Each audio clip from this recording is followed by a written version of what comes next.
2020 दुनिया ने द्वितीय विश्व युद्ध से गंभीर हालात देखे और सहे। गुजरते दिनों के साथ कोरोना वायरस वैक्सीन के लगवाने को लेकर हर एक के मन में उत्सुकता को आखिरकार आज तारीख मिल गई। कब लगेगी, कैसे लगेगी, कहां लगेगी? जी हां, ये सारे सवालों के जवाब आपको मेरे कार्यक्रम देश का सवाल में मिलेंगे। कोरोना की लड़ाई में ये बड़ा कदम माना जा रहा है। जी हां, तो आने वाले 1 घंटे तक लगातार आप देश का सवाल में जानें, समझें कि आखिर वैक्सीन कैसे 16 तारीख के बाद आप तक पहुंचेगी और आपको क्या क्या एहतियात बरतने हैं। नमस्ते, मैं हूं मनीष अवस्थी, हाजिर हूं आपका अपना पसंदीदा शो देश का सवाल लेकर। देश में आज उस ऐतिहासिक तारीख का ऐलान हो गया है जब कोरोना महामारी से लड़ने के लिए देश भर में बड़ा वैक्सीनेशन यानी कि टीकाकरण प्रोग्राम चलाया जाएगा। देश इतिहास रचने जा रहा है, इसका ऐलान आज खुद प्रधानमंत्री मोदी ने किया। कोरोना वैक्सीन को लेकर पल पल हो रहे डेवलपमेंट पर नजर रख रहे हैं। प्रधानमंत्री मोदी लगातार प्रयासरत रहे कि देश कोरोना वैक्सीन कितनी जल्द से जल्द हर व्यक्ति को मिल जाए। पीएम ने ऐलान किया तो देश भर में खुशी की लहर दौड़ गई और 16 जनवरी वो तारीख होगी जब 130 करोड़ आबादी वाले इस देश में कोरोना महामारी को लेकर ऐलान जंग छेड़ दिया जाएगा। दुनिया के सबसे बड़े वैक्सीनेशन प्रोग्राम पर दुनिया भर की नजरें और भारत कई देशों को कोरोना जंग से सामने निकलते दिखाई दे रहा है।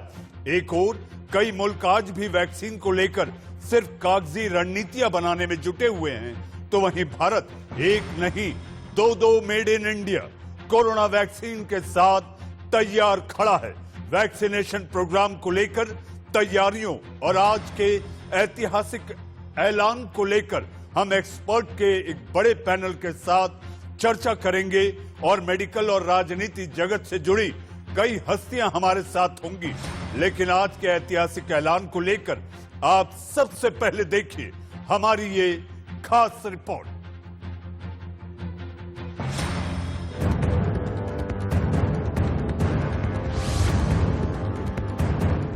कोरोना पर सबसे बड़ा वार, हुआ वैक्सीनेशन का ऐलान।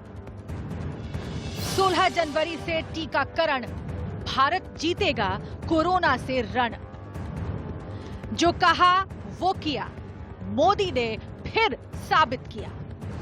जिस तारीख का देश बेसब्री से इंतजार कर रहा था, आज उस तारीख का ऐलान हो गया है। कोरोना से बचाव के लिए वैक्सीनेशन को लेकर तारीखों का ऐलान कर दिया गया है। 16 जनवरी वो तारीख होगी जब देश में कोरोना को लेकर वैक्सीनेशन प्रोग्राम चलाया जाएगा। 16 जनवरी ही देश में वो तारीख है जिस दिन देश कोरोना संक्रमण को मात देने के लिए अपने आखिरी चरण में प्रवेश करने जा रहा है। वैक्सीनेशन को लेकर पीएम मोदी ने इससे पहले कहा कि वैश्विक महामारी के दौरान जो हमने सीखा वो ही आत्मनिर्भर भारत की प्रेरणा बन गया है। साथियों, इस वैश्विक महामारी के दौरान भारत ने जो सीखा है वही अब आत्मनिर्भर भारत अभियान की प्रेरणा बन गया है। आज भारत एक नहीं बल्कि 2 made in India corona vaccine के साथ मानवता की सुरक्षा के लिए तैयार है।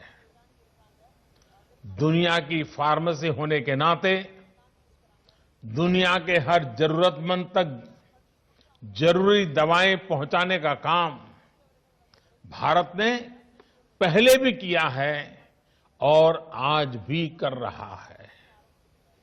दुनिया आज सिर्फ भारत की वैक्सीन का इंतजार ही नहीं कर रही, बल्कि दुनिया का सबसे बड़ा वैक्सीनेशन प्रोग्राम भारत कैसे चलाता है इस पर भी नजरें हैं। इससे पहले केंद्रीय स्वास्थ्य मंत्री डॉक्टर हर्षवर्धन भी वैक्सीनेशन को लेकर संकेत दे चुके थे। विकसित होते हुए देखिए और आज हम सभी फ्रंट्स पर इस स्थिति में है कि हम दुनिया को एक्सपोर्ट करने वाले नेशन के रूप में भी मदद करने की परिस्थिति के अंदर आकर खड़े हुए हैं।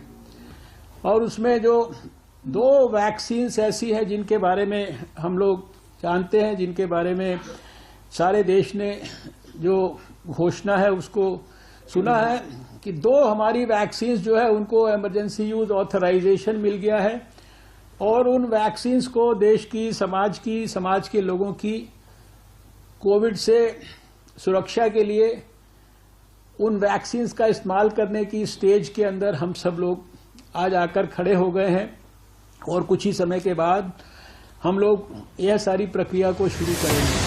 वैक्सीनेशन की तैयारियों पर पीएम नरेंद्र मोदी शुरू से ही नजर बनाए हुए हैं और मोदी सरकार किस तरह देश में जन जन तक कोरोना का टीका पहुंचाएगी, इसका रोड मैप भी तैयार किया जा चुका है।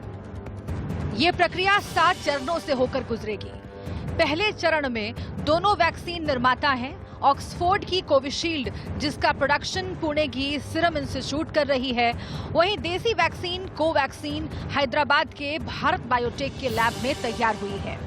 लैब से वैक्सीन देश के 4 मेन डिपो तक पहुंचेगी जो करनाल, मुंबई, कोलकाता और चेन्नई में है। यहां से राज्यों के 37 स्टोर में वैक्सीन को रखा जाएगा, फिर उसे जिलों के 29,000 केंद्रों तक पहुंचाया जाएगा। यहां से प्राथमिक स्वास्थ्य केंद्रों में वैक्सीन लगाई जाएगी जहां आम आदमी को टीका लगेगा। ये प्रक्रिया यही खत्म नहीं होगी बल्कि इसे कोविन ऐप से मॉनिटर भी किया जाएगा। भारत में बनी 2 कोरोना वैक्सीन कोविशील्ड और कोवैक्सीन को सरकार लिमिटेड इमरजेंसी यूज की इजाजत दे चुकी है।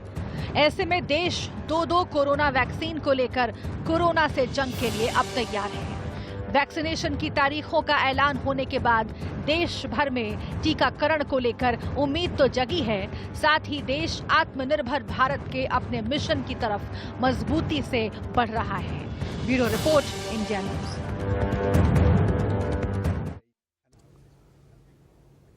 जी हां, कोरोना के खिलाफ युद्ध में भी भारत का डंका बजने वाला है। जी हां, दुनिया का सबसे बड़ा टीकाकरण कार्यक्रम ये होगा भारत में। हमारे साथ इस पर चर्चा और बहस करने के लिए हमारे साथ खास मेहमान हैं। जी हां, खास मेहमान के रूप में आपके अपने टीवी स्क्रीन पर छत्तीसगढ़ के स्वास्थ्य मंत्री टीएस सिंहदेव साहब। जी हां, आप खास तौर पर इंडिया न्यूज के इस देश का सवाल के यानी कि जो कि मानव जाति के लिए सवाल बना था उसका जवाब देने, उस कार्यक्रम में जवाब देने आप आए हैं। सिंहदेव साहब, आपका बहुत बहुत स्वागत है। आपके टीवी स्क्रीन पर बीजेपी के नेता महाराष्ट्र से आते हैं राम कदम साहब, आप हमारे साथ हैं। हमारे साथ डॉक्टर रवि मलिक। जी हां, पूरे इस संक्रमण काल में आप लगातार लोगों तक जानकारी पहुंचाने के लिए हमेशा सक्रिय रहे। डॉक्टर रवि मलिक, आप कोविड-19 का अस्पताल भी चलाते हैं, आपका भी स्वागत है। दीपक झा राजनीतिक विश्लेषक हैं, आप योग शास्त्री हैं और आप भी अपनी योग क्रिया के जरिए आपने तमाम ऐसे जन जागरण कार्यक्रम किए कि आखिर कोरोना काल में कैसे बचा जाए। और हमारे साथ डॉक्टर एमसी मिश्रा जो कि एम्स के पूर्व निदेशक हैं, वो हमारे साथ जुड़ेंगे। और डॉक्टर राजेंद्र धमीजा, आप एचओडी न्यूरोलॉजी लीडिंग हार्डिंग अस्पताल से। मैं आप सबके पास आऊंगा, लेकिन उससे पहले सीधा आपको लिए चलता हूं रायपुर। जी हां, छत्तीसगढ़ के स्वास्थ्य मंत्री टीएस सिंहदेव साहब हमारे साथ है। सिंहदेव साहब, सारी मानव जाति के साथ साथ आपको भी बधाई। 16 तारीख से दुनिया का सबसे बड़ा टीकाकरण का कार्यक्रम शुरू हो रहा है। आपके राज्य का क्या रोड मैप है इसके लिए? नए साल में एक खुशी का एक संदेश और आया है कि कोरोना की जंग में मानवता के साथ देश के भी नागरिक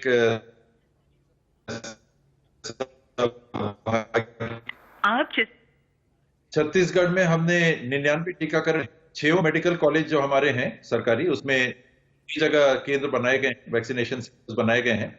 और 28 जिलों में, एक जिले की आबादी जहां कम है नारायणपुर की, वहां 2, अन्य जिलों में 3 और बड़े आबादी वाले जिलों में, शहर क्षेत्रों में 5, कुल 99 केंद्रों पे 16 तारीख को हम तैयार रहेंगे। ऐसे 14 की भी तैयारी थी, लेकिन 16 को भी हम तैयार रहेंगे।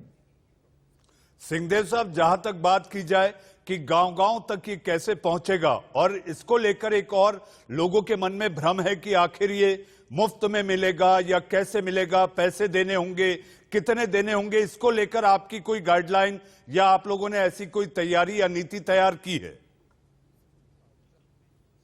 कि केंद्र सरकार वैक्सीन उपलब्ध करा रही है, होना भी ये चाहिए। वैश्विक महामारी और देश की बहुत बड़ी आपदा है, और देश में जब भी ऐसी बड़ी आपदा आती है, केंद्र सरकार देश के लिए खड़ी रहती है, और मुझे उम्मीद है कि इस बाबत भी वो खड़ी रहेगी। जो व्यवस्थाएं हैं उसमें आम लोगों के लिए अभी कोविड वैक्सीन की उपयोगिता प्रारंभ नहीं की जा रही है। ये फेजेस में हो रहा है। पहले चरण में 30 करोड़ लोगों को लगना है। ये 30 करोड़ में 1 करोड़ देशवासी वो होंगे जो कि हेल्थ निजी और सरकारी क्षेत्र में। इनके बाद में 2 करोड़ लोग देश के ऐसे होंगे जो कि पुलिस की सेवा में या सफाई के काम में या राजस्व विभाग के होंगे या अर्धसैनिक बल के होंगे। इनको करीब 2 करोड़ आंका गया है। 26 करोड़ लोग देश के ऐसे आके गए हैं जो 50 साल की ऊपर की उम्र के माने जा रहे हैं, और 1 करोड़ लोग ऐसे जो 50 साल की कम उम्र के होंगे लेकिन कोमॉर्बिडिटी जिनको है। तो ये 30 करोड़ पहले टारगेटेड आबादी है। पहले 2 चरणों में चिन्हांकित आम आदमी उसमें नहीं है। सेवा देने वाले ये शासकीय और निजी क्षेत्र के लोग रहेंगे, और इनके बाद जो 27 करोड़ वैक्सीन लगेंगी वो एक तरह से आम जनों के लिए हो गई, क्योंकि 50+ में तो हम आप सब आ जाएंगे। जी सिंहदेव साहब, एक और बात, आप उस राज्य से आते हैं जहां पर दुर्गम इलाके हैं, ऐसे इलाके हैं जो नक्सल प्रभावित हैं, और इसके साथ साथ ग्रामीण आबादी आपके यहां सबसे ज्यादा है आपके राज्य में।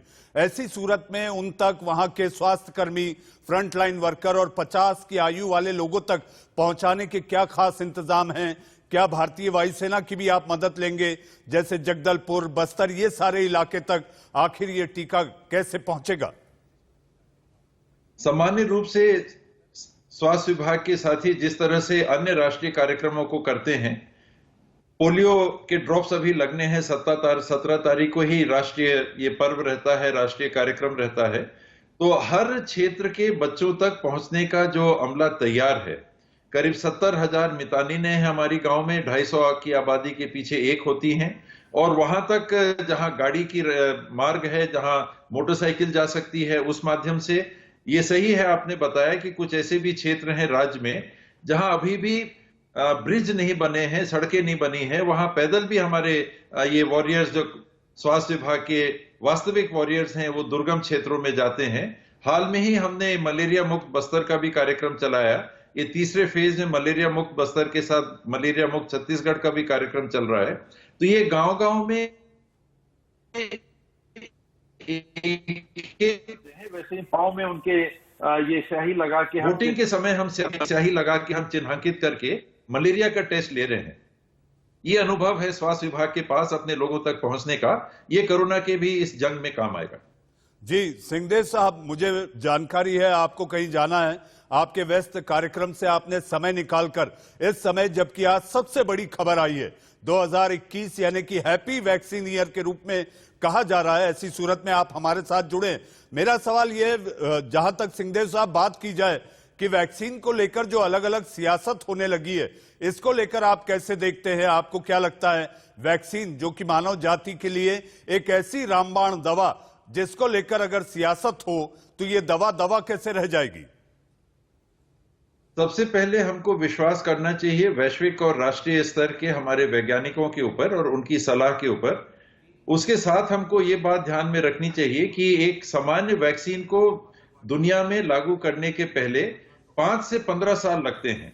5 से 15 साल के विभिन्न ट्रायल के गुजरने के बाद में वैक्सीन हम इंट्रोड्यूस करते हैं। कोरोना की इस महामारी में हमारे ऊपर जितना दबाव है, मानव के ऊपर जितना दबाव है, हमने 5 महीने में तैयार की हुई वैक्सीन को इस्तेमाल करने का निर्णय लिया है। और ये भी ऐसा नहीं कि हमारे वैज्ञानिकों ने इसके बारे में सोचा नहीं होगा।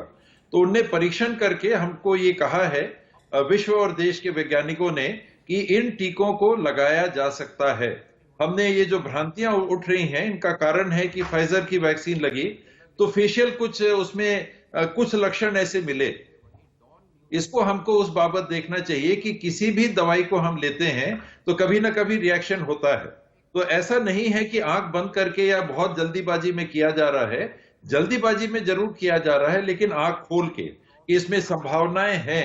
अलग अलग कंपनियां अलग अलग प्लेटफॉर्म पे वैक्सीन को तैयार कर रही हैं और इसीलिए वैक्सीन जब लगेगा तो आधे घंटे का समय हमने दिया है कि किन्हीं को रिएक्शन अगर संयोग से हो जाए, ये लाखों में एक की संभावना मानी जानी चाहिए, तो उसके लिए भी तैयारी रखी गई है।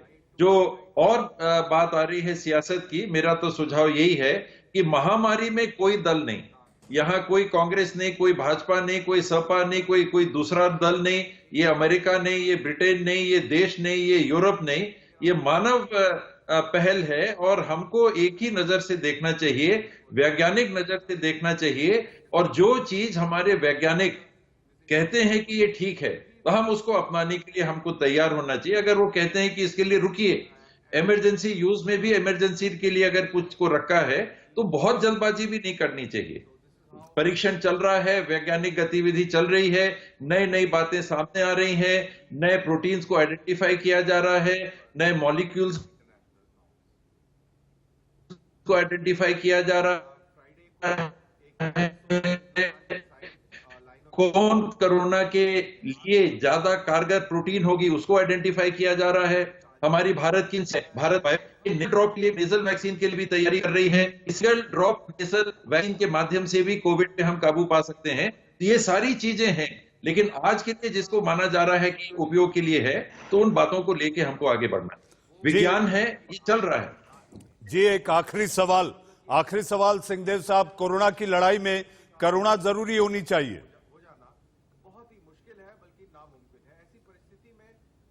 जी, सिर्फ कोरोना को सामने रख के हमको काम करना है और उसके लिए जो डायरेक्शन आएंगे ये कंसिडर्ड डायरेक्शन हैं। विश्व के और देश के उच्चतम कोटि के वैज्ञानिक और अनुभवी लोग इसमें जुट के एक राय बना के काम कर रहे हैं, तो हमको उन सब बातों को समझ के ही आगे चलना है। सावधानी से जरूर, लेकिन आगे चलना है। जी सिंहदेव साहब, एक छोटा सवाल जो कि इस समय लाखों करोड़ों दर्शक आपको देख और सुन रहे हैं, देश का सवाल इंडिया न्यूज पर जो ये कार्यक्रम है इसमें वो जानना चाहते हैं कि आखिर वैक्सीन यानी कि टीके को लेकर पंजीकरण कैसे होगा जब ये आम आदमी के लिए खुलेगी, इसको लेकर आपकी क्या योजना है? ये चरण तो हो गए जो मैंने बताया, 30 करोड़ लोगों को आइडेंटिफाई करने का। इसके बाद कोविन ऐप जो बना है, कोविन ऐप पे आप ऑनलाइन डायरेक्ट पंजीकरण कर सकेंगे। पहले ये ऐप क्लोज रहेगा, ये वन वे रहेगा, नाम वहां से आएंगे और जिनके नाम आएंगे उनको उस दिन टीका लगेगा। वोटिंग होगी एक दिन में, 5 साल में एक दिन में। वैक्सीन लगेगा 1.5 साल 2 साल, 500 से 700 दिन में वैक्सीन लगनी है। तो कोई जल्दीबाजी नहीं है कि कोई छूट जाएगा। हमको सब्र भी रखना है, इसके अंजाम को भी देखना है और जब जिनका नाम आएगा तब उनके नाम आ जाएंगे। ये नाम लिए जा रहे हैं, 50 साल से ऊपर वाले हैं, वोटर लिस्ट में नाम है, आधार कार्ड में नाम है, नाम के साथ उम्र है, डेट ऑफ बर्थ है, तो उससे आप पंजीयन करा सकते हैं।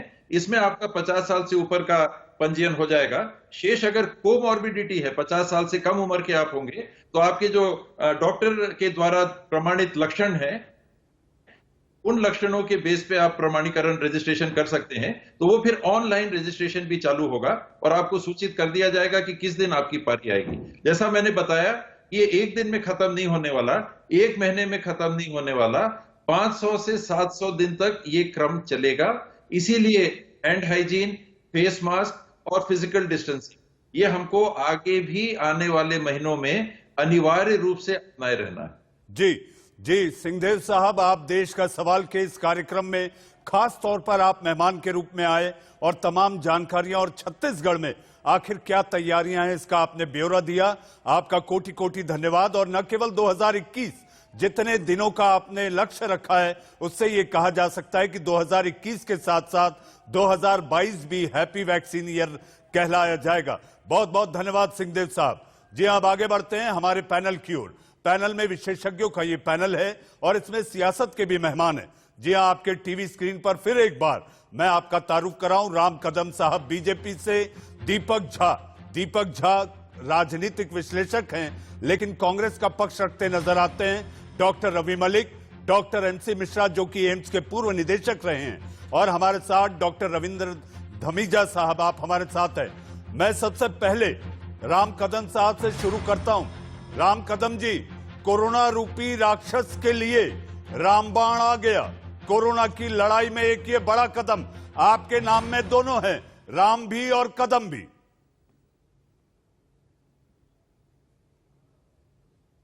कि जिस पल का, जिस घड़ी का समूचा देश इंतजार कर रहा था, वह बहुत ही आनंद का, हर्ष का पल समीप आ गया है। इस माह में बहुत अच्छे त्योहार होते हैं। महाराष्ट्र में मकर संक्रांति होती है, दक्षिण में पोंगल होता है, लोहरी होती है पंजाब में, उत्तर में। तो उसी पल पर एक अच्छा कदम भारत देश में सभी के स्वास्थ्य को लेकर के उठाया जा रहा है, और पूरे देश की नजरें इस पल पर थी, और सारा विश्व भारत की ओर देख रहा है कि विश्व की आबादी अगर 700 करोड़ है तो उसमें से हर 5वां आदमी एक इंडियन माना जाता है। इतनी बड़ी आबादी हमारे मुल्क की है, और इतने बड़े आबादी वाले मुल्क में किस प्रकार से वैक्सीनेशन का प्रोग्राम होगा, ये अपने आप में एक अजूबा है।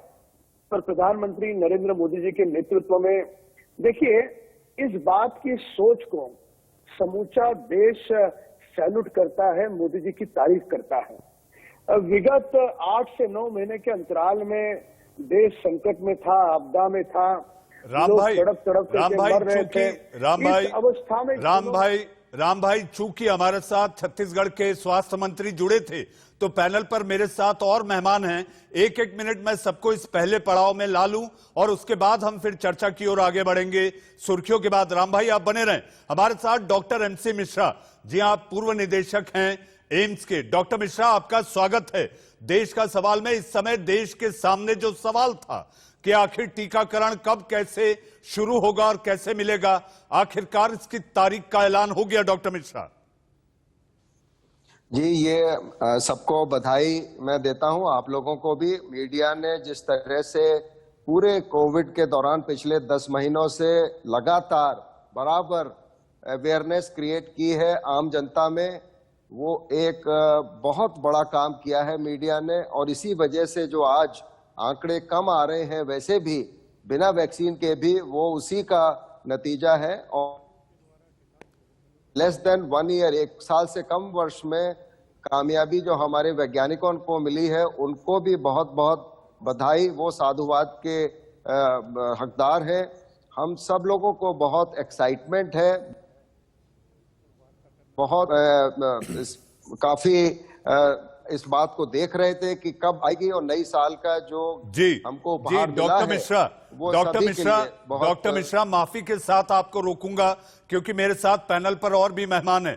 जी हाँ, डॉक्टर रवि मलिक, 33 राज्य, 736 जिले, सबसे बड़ा दुनिया का टीकाकरण कार्यक्रम 16 जनवरी से शुरू होगा। डॉक्टर मलिक,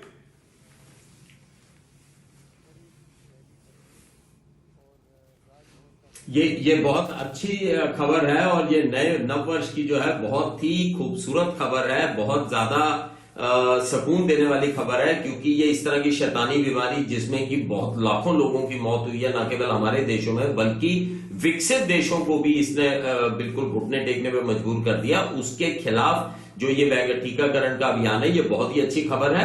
और मैं ये बता दूं, पहले चरण में लगभग 3 करोड़ लोगों को टीका दिया जाएगा, जिसमें कि health care workers, frontline workers वगैरह आएंगे, और उसके बाद 27 करोड़ लोग जो कि 50 साल से ऊपर हैं या जो 50 से नीचे हैं लेकिन कोमॉर्बिड कंडीशंस है, उनको दिया जाएगा। जैसे ही ये 300 मिलियन यानी 30 करोड़ लोगों को टीकाकरण हो जाएगा, तो हमें बहुत कंफर्टेबल स्थिति में आ जाएंगे। एक तो हमारी मोर्टेलिटी बिल्कुल कंट्रोल में आ जाएगी, दूसरी बीमारी भी काफी हद तक, हमारी हर्ड इम्यूनिटी बढ़ जाएगी और ये कंट्रोल में आ जाएगी। और हमारी जो वल्नरेबल पॉपुलेशन है, जिसमें हार्ट डिजीज के मरीज हो गए या ब्रोंकियल अस्थमा के हो गए या डायबिटीज हो गई, ये सब भी जो है काफी हद तक सेफ हो जाएंगे। तो ये बहुत बड़ी खबर है, और देश भर में वैक्सीनेटर्स इंतजार कर रहे हैं वैक्सीन के आने का। हमारे देश भर में बहुत सारे वैक्सीनेटर्स हैं, 2 लाख के करीब वैक्सीनेटर्स हैं जो कि ये वैक्सीन को देंगे, और वैक्सीन भी तैयार पड़ी हैं। तो 16 तारीख का इंतजार हो रहा है, जैसे ही वैक्सीन आएगी एकदम रोल आउट होगी और सबको वैक्सीन लगेगी। डॉक्टर मलिक, मेरे साथ पैनल पर अभी 2 मेहमान बाकी हैं। डॉक्टर रविंद्र धमीजा जी हां, आप एचओडी न्यूरोलॉजी लेडी हार्डिंग अस्पताल से। डॉक्टर धमीजा, इस टीकाकरण के बाद यानी टीका लगवाने के बाद लोगों के मन में है कि अब टीका अगर लग गया तो टीके के बाद अब दोबारा कोरोना नहीं आ सकता।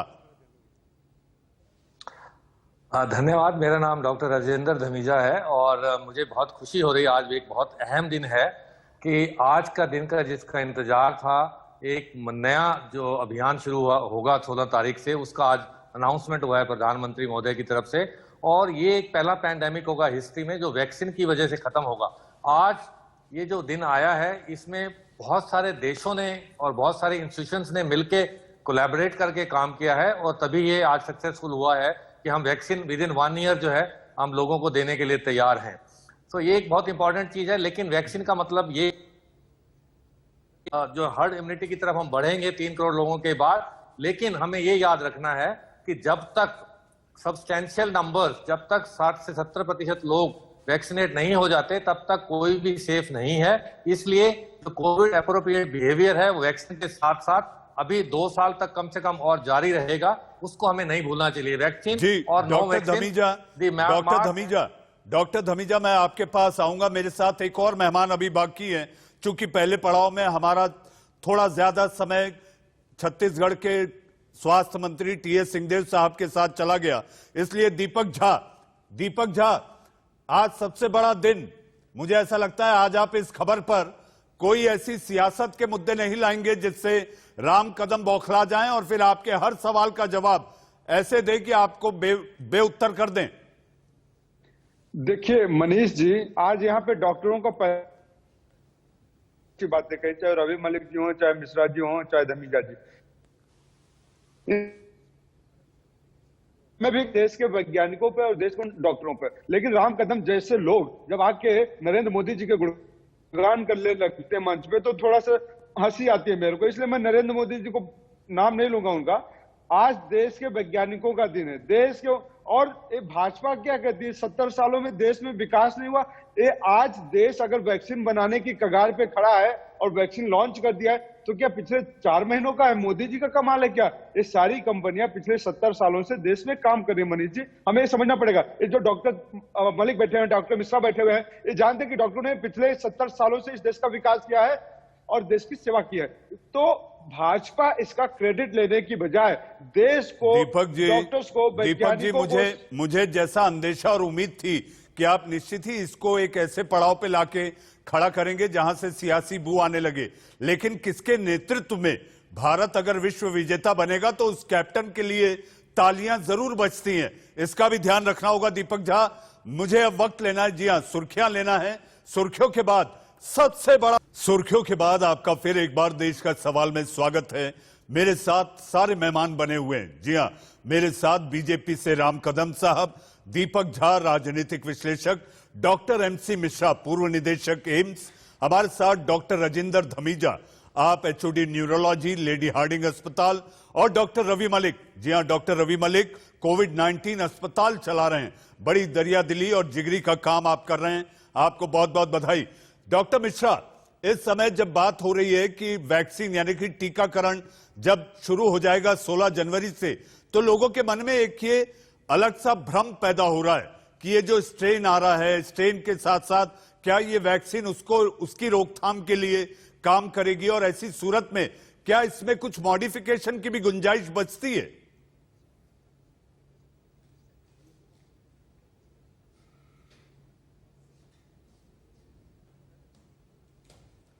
डॉक्टर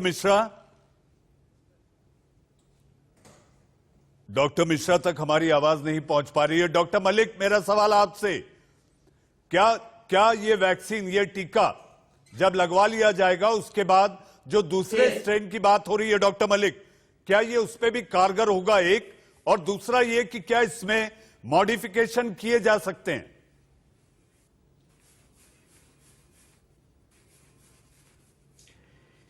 देखिए, अभी तक के जितने भी शोध हुए हैं उनमें ऐसा प्रूव नहीं हुआ है कि जो ये यूके का स्ट्रेन है या दूसरे स्ट्रेन हैं इसके ऊपर ये वैक्सीन कारगर नहीं होगी। अभी तक तो यही आ रहा है कि ये वैक्सीन जो है उन स्ट्रेन के ऊपर भी कारगर होगी, तो सेम वैक्सीन ही चलेगी।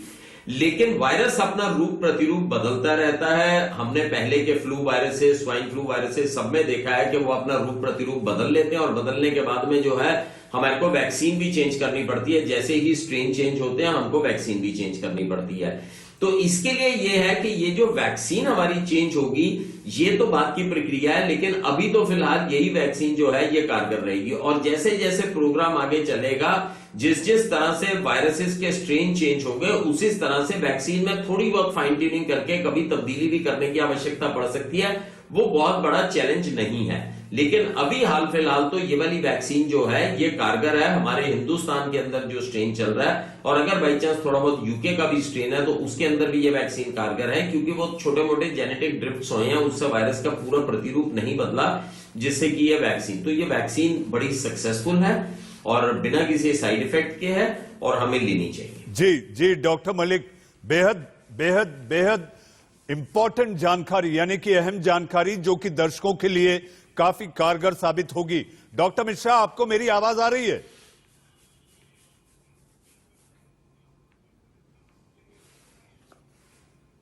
डॉक्टर मिश्रा तक हमारी आवाज नहीं पहुंच पा रही है। डॉक्टर राजेंद्र धमीजा, डॉक्टर धमीजा, इस समय सबसे बड़ी चुनौती उत्पादन इकाइयों से लेकर टीकाकरण केंद्रों तक इसे पहुंचाने की और इसके रखरखाव के तापमान को लेकर सबसे बड़ी चुनौती होगी। डॉक्टर धमीजा, बिल्कुल ठीक कहा आपने, लेकिन आपको ये भी पता है कि पिछले कुछ महीनों से इसकी तैयारी चल रही है और हाई लेवल कमेटीज बनी हुई हैं। प्रधानमंत्री सब इसका जो इसमें रुचि ले रहे हैं और इसका निरीक्षण कर रहे हैं और इसके लिए 3 तक ड्राई रन हो चुके हैं और सभी मैकेनिज्म्स को टेस्ट किया गया है, चाहे वो एप्स हो, चाहे वो लॉजिस्टिक्स हो, चाहे वो सप्लाई चेन हो। सो जो वैक्सीन जब मैन्युफैक्चरिंग हब से निकलेगी बाय एयर जो है, ये 4 जगह पर जाएगी, जैसे आपने पहले भी बताया।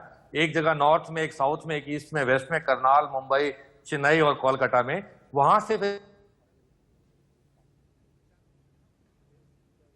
यूनियन टेरिटरी है, वहां पे केंद्रित की जाएंगी और वहां से डिस्ट्रिक्ट लेवल पे की जाएगी और डिस्ट्रिक्ट से फिर आगे public health centres, community health centres और दूसरे जो मोबाइल और फिक्स जो वैक्सीनेशन सेंटर्स बने हैं उनमें जाएगी। सो इन सब चीजों का ध्यान रखा गया है, इन सब चीजों को टेस्ट किया गया है, जितने भी गैप्स मिले हैं उनको एड्रेस किया जा रहा है। और मुझे विश्वास है कि हमारा जो एक्सपीरियंस रहा है पिछले 30-35 सालों का यूनिवर्सल इम्यूनाइजेशन का, हम कर रहे हैं बच्चों में, और ऑलमोस्ट दोनों हमारी वैक्सीन उसी टेम्परेचर पे ही चलेंगी, तो मुझे नहीं लगता है कि इसमें कोई दिक्कत आने वाली है। चुनौती जरूर रहेगी हर चीज की।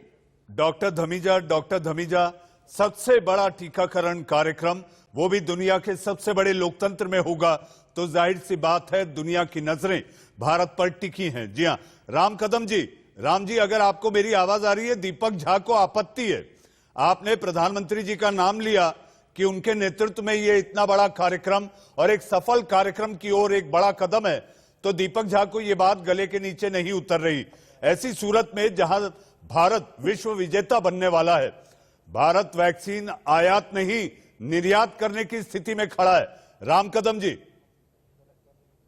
देखिए, मैं व्यक्ति विशेष टिप्पणी नहीं करूंगा, पर वे जिस दल से आते हैं वे दल इस बात को समझने का प्रयास करें कि जब हम घर में हैं तो घर में हम एक हैं। जब भारत करके बात होती है तो हमने दल को भूल करके भारत को प्राथमिकता देनी चाहिए। भारत सर्वोपरि है, इस बात को शायद वे भूल रहे हैं और ये इस बात को भी भूल रहे हैं, शायद उन्होंने मां गांधारी के भांति आंखों पर पट्टी लगाई होगी कि प्रधानमंत्री मोदी जी किस प्रकार से पूना गए, अलग अलग जगहों पर गए, वैज्ञानिक से मिले, उनका हौसला बुलंद हो, उनको प्रोत्साहित करने का उन्होंने जो प्रामाणिकता से प्रयास किया। वैक्सीन बनाना एक काम है, बाद में वह लोगों तक पहुंचाना यह एक दूसरा काम है। अब ये दोनों भी काम है, जिस प्रकार से प्रधानमंत्री नरेंद्र मोदी जी ने जो आगे आकर के नेतृत्व किया है, क्या इस बात को नकारा जा सकता है? ये कैसी सियासत है? प्रधानमंत्री मोदी जी की तारीफ सारा देश कर रहा है और इस दल को क्या आपत्ति है? अरे दल से ऊपर उठ करके कभी देश की मां भारती की सोचने का प्रयास तो करो आप। ये पहली बार ऐसा हो रहा है। मनीष जी, आपको धन्यवाद दूंगा, आप एक निष्पक्ष पत्रकार हो, कि पहली बार भारत की ओर सारे दुनिया की नजरें हैं कि भारत हमें वैक्सीन कब देगा। हम उन देशों की कगार में आ गए, उन देशों की लाइन में आकर के खड़े हो गए कि जो दुनिया को वैक्सीन दे सकता है। और भारत में सबसे पहले वैक्सीन मिल किसे रही है? जिन लोगों ने अपनी जान को खतरे में डाल करके लोगों की कोरोना काल में सेवा की, उन कोरोना वॉरियर्स के पहली वैक्सीन मिल रही है। जी राम जी, रामबाण मिल चुका है, रामबाण मिल चुका है। कोरोना रूपी राक्षस का संहार करने के लिए रामबाण यानी कि टीका आ चुका है। दीपक झा, मनीष जी केवल मात्र 10 सेकंड आपसे लूंगा, क्षमा चाहता हूं। जी, ये ऐसे प्रधानमंत्री है, त्यागी और समर्पित जीवन जीने वाले प्रधानमंत्री है। इन्होंने वैक्सीन धनवानों को नहीं दी, इन्होंने वैक्सीन नेताओं को नहीं दी, इन्होंने वैक्सीन बड़े बड़े IAS IPS अफसर को नहीं दी। इन्होंने वैक्सीन जिन नर्सेस ने, डॉक्टर्स ने अपनी जान जोखिम में डाल करके कोरोना काल में काम किया, उनको सबसे पहले दी। जी, जो जवान फौज के सरहद पर खड़ा है उसको दी, और जो बूढ़ा माँ है, पिता है, उनको दी। तो ये जो प्लानिंग है, इस प्लानिंग के बारे में एक भारत माता का सपूत करके प्रधानमंत्री को यदि मैं नतमस्तक होकर सैल्यूट करूं तो इसमें गलत बात क्या है? थोड़ा दल से ऊपर उठ करके दीपक झा जी देखिए। जी राम जी, वैक्सीन एक नहीं है, दो वैक्सीन है भारत के पास। ये सबसे बड़ी खबर है। दीपक झा, सही देशभक्ति, अगर सही मायने में आप देशभक्त हैं या कोई और भी, तो एक सफल टीकाकरण की मंगल कामना करें आप, ना कि उसमें पेंच उलझाएं और उसमें 10 तर्कों के साथ सवाल लेकर खड़े हो जाएं। दीपक झा, पहले भी बहुत सारे टीकाकरण अभियान चलाए हैं, वो सफलता के पूर्वक चले। तो पहला टीकाकरण अभियान नहीं होगा कि कोविड का पहला टीकाकरण। दूसरी बात, राम कदम जी, इनका नाम है राम, लेकिन कदम इनके बहके हुए लगते हैं, क्योंकि देश के वैज्ञानिकों को, देश के डॉक्टरों को क्रेडिट देने की बजाय नरेंद्र मोदी को क्रेडिट दे रहे हैं, तो थोड़ा सा हास्यास्पद लगता है मेरे को। मैं इस भाजपा का दलदल का मामला है, मैं उस दलदल में जाना नहीं चाहूंगा। दूसरी बात मैं कहूंगा, माँ भारती के सपूतों ने, माँ भारती के लालों ने, डॉक्टर्स ने, वैज्ञानिकों ने दिन रात एक करके टीका का खोज किया है। जैसे पहले कई टीकों को यहाँ पे लगाया गया है, उसी तरीके से कोवैक्सीन भी लगाया जाएगा। लेकिन मोदी जी जब कहते हैं कि मैंने इसको, मेरे व्यापार मेरे खून में है, तो एक व्यापार करने के लिए दुनिया भर के लिए बेच रहे हैं। बेचने जाएंगे हिंदुस्तानियों में अभी 3 करोड़ फ्रंट वॉरियर को लगाया जाएगा। तो ये व्यापारी हैं, बेचना शुरू कर देंगे, हिंदुस्तानियों को बाद में देंगे। तो मनीष जी, जरा हमें इस बात पे भी ध्यान देना पड़ेगा कि व्यापार ना करें, लोगों के लिए पहले समर्पित होकर, संभाव होकर यहाँ पे लोगों को प्रोवाइड किया जाए कि देश का विकसित व्यक्ति, चाहे छोटा बच्चा हो, बड़ा बच्चा हो, बुजुर्ग हो, सबको मिल सके। और अभी कोरोना पे हमें बहुत ज्यादा सोने की जरूरत नहीं है। दीपक झा, राम कदम साहब, डॉक्टर राजेंद्र धमीजा, डॉक्टर रवि मलिक, जी हाँ, और लाखों करोड़ों दर्शक, जो देश का सवाल, जो कि अहम सवाल था कि आखिर वैक्सीन कब आएगी, टीका कब आएगा, टीकाकरण कब से शुरू होगा। उम्मीद करते हैं कि आखिर पंजीकरण से लेकर आपको कब मिलेगी, कैसे मिलेगी, ये सारे जवाब देश के सवाल के इस कार्यक्रम में मिल गए होंगे। जी हां, जाते जाते मैं आपसे एक ही बात कहना चाहता हूं। जी हां, जाते जाते केवल एक ही बात और सलाह, वैक्सीन अगर आप लगवा भी लें तो मास्क जरूर पहनें, स्वस्थ रहें, सलामत रहें। ऐसी मंगल कामना के साथ आज का देश का सवाल बस इतना ही।